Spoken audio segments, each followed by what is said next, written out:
अस्सलाम वालेकुम दोस्तों, उम्मीद है आप सब लोग खैरियत से होंगे। बात करेंगे वीज़ों के हवाले से। Work visa, family visa, visit visa, express visa, तमाम तरह के वीज़े और बॉर्डर के बारे में, थोड़ा एयरपोर्ट के बारे में। तो सबसे पहले जो बात आप सुनना चाहेंगे वो ये है कि वीज़े भाईजान, दो सबब, तमाम दो सबब जो हमें बर्दाश्त कर रहे हैं उनसे गुजारिश है। बहुत सारे दोस्त अब कंटिन्यूसली ये क्वेश्चन पूछते हैं और हर वीडियो के नीचे वो क्वेश्चन करते हैं कि भाईजान वीज़े कितों ओपन होंगे। देखें, वीज़ा ओपनिंग की कोई डेट नहीं दी गई। वर्क वीज़ा कब ओपन होगा, फैमिली वीज़ा कब शुरू किए जाएंगे, या विजिट कब शुरू किया जाएगा, टूरिस्ट वीज़ा जो है वो कब शुरू किए जाएंगे, इन वीज़ों की कोई डेट नहीं दी गई। सिर्फ यही अनाउंसमेंट की गई थी कि until further notice all visa will be stop, they will not issue any new visa until further notice. वहाँ आरोपी स्प्रिंग कमेटी की जानब से अनाउंसमेंट की गई थी कि कोई भी वीज़ा इशू नहीं किया जाएगा जब तक नया फैसला नहीं आ जाता, अगला फैसला नहीं आ जाता। सो इट मीन कि कोई डेट नहीं दी गई। पहले कुछ होता है, कुछ न्यूज़ में ऐसा बताया जाता है कि फ़लाँ दिन तक, जैसे लॉकडाउन का होता है, ये जी 11 अक्टूबर से लेकर 24 तक लॉकडाउन होगा, वीज़ा जो है 30 तक बंद है, बस सर्विस फ़लाँ डेट तक बंद है। तो वीज़ा कब ओपन होंगे इसकी कोई डेट नहीं दी गई। जैसे ही इसके मतलब कोई अपडेट आती है इमीडिएटली हम आपके साथ शेयर करेंगे। बाकी है बॉर्डर के बारे में, ये है लैंड बॉर्डर जो है मान के वो ओपनिंग का ऐलान तो कर दिया गया था एक महीना पहले, लेकिन ओपन नहीं किए गए। सिर्फ जीसीसी नेशनल जो है उनको आने जाने की इजाज़त है और लिमिटेड कार्गो जो है कह सकते हैं कि ट्रांसपोर्टेशन जो है, हैवी ट्रांसपोर्टेशन जो गुड्स ट्रांसपोर्ट करते हैं उनको इजाज़त है।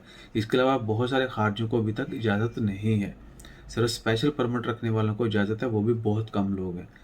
बाकी हम आप हो गए या दूसरे जो ड्राइवर हजरात हैं, अभी तक उनको इजाज़त नहीं दी गई। उसकी एक तो रीज़न पहले बताई गई थी कि जो बॉर्डर पोस्ट हैं वहाँ पर कोरोना के टेस्ट के हवाले से इकदाम किए जा रहे हैं, इंतजाम किए जा रहे हैं। तो जो ही वो कंप्लीट होंगे उसके बाद जो है ओपन कर दी जाएंगी। और उसके बाद भी सिर्फ सर्टन क्राइटेरिया है, जिस तरह है कि टेस्ट जो है सभी के लिए लाजमी होगा कोविड-19 का, जबकि जिन लोगों ने 7 से कम दिन रहना होगा उनके लिए क्वारंटाइन जो है वो ज़रूरी नहीं होगा।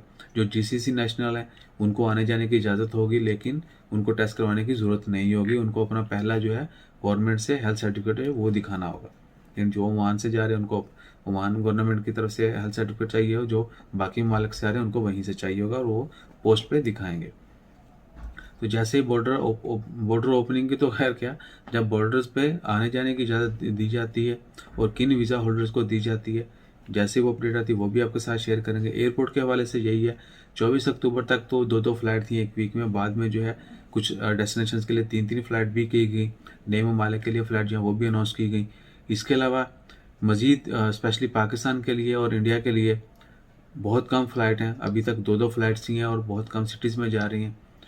तो जैसे ही इन फ़्लाइट्स की इंक्रीजिंग के बारे में अपडेट आती है वो भी शेयर करते हैं। लेकिन साथ ही ये भी बताते चलें, अभी अक्टूबर में एंड हो रहा है और नवंबर और दिसंबर it might be remain same. ये हो सकता है कि ऐसा ही चले, एयरपोर्ट भी ऐसा ही रहे और ओमान के अंदर भी हालात ऐसा ही रहे, वीज़ों के हवाले से भी ऐसा ही रहे।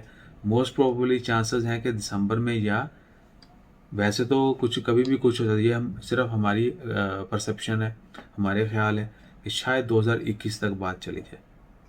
और एनओसी जो है जॉब चेंज वाला, उसके मतलब ये भी बात है कि अभी तक उसके मतलब रिसेंट यानी अपडेट्स के दौरान जो है कोई अपडेट नहीं आई, कोई खबर जो है शेयर नहीं की गई, कोई बात जो है वो शेयर नहीं की गई।